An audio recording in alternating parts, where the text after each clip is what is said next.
Assalomu alaykum, hurmatli yurtdoshlar. Mana sizlarga rastvor qorishma tayyorlash jarayonini ko'rsatib beraman.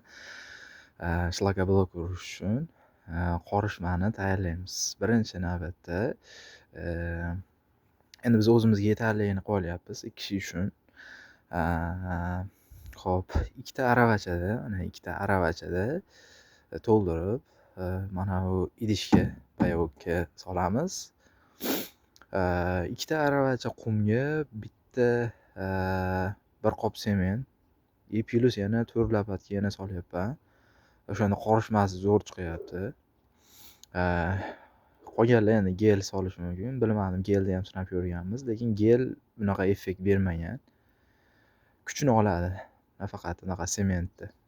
Umuman o'sha 50 kg qilgan yaxshi. O'sha sement tashaganimizdan keyin bir qop plus 4 aravacha 4 kurak tashagandan keyin taxminan 6 ta yo 7 paqir oqay suvni quyamiz. Hozir rosa chilla payti, lekin rastvori qorishmasi yaxshi bo'lyapti. Endi 50 kg qilsa yana ham o'sha maqsadga muvofiq bo'lar ekan, yaxshi bo'lar ekan. Endi blok urish jarayonini ham ko'rsataman. Oldin hozir loy qilish jarayonini birinchi ko'rsataman. Mana ko'rishlaring mumkin.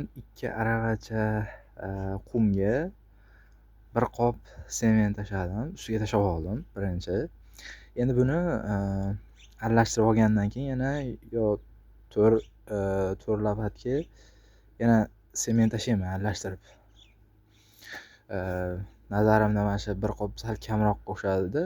O'shaning uchun har safar 4 lapatka yo 5 lapatka tashlab yuboryapman. 1,5 qop bas. Endi bundan keyin hozir aralashtirib bo'lgandan keyin oqay quyaman. Oqay kuyish jarayonini ham ko'rsataman. Mana do'stlar, rastvor tayyor. Cho'tki chiqdi mana. 6 paqir, 7 paqir, 7,5 paqir oqay suvdan quydim, bunaqa chelaydi. Rastvor mana cho'tki bo'ldi. Bemalol endi mana blok urish jarayonini ham ko'rsataman hozir. Hozir mana bugun 11-yanvar 2026-yil deb o'sha shlakablok urish jarayonini ham ko'rsataman hozir. Mana do'stlar, blok urish jarayonini ham boshlab oldik. Har bitta blokka bunday qilib rastvor qo'yib chiqyapmiz.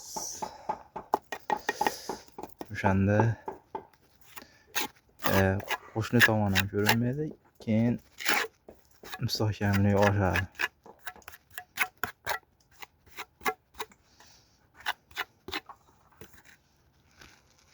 Mana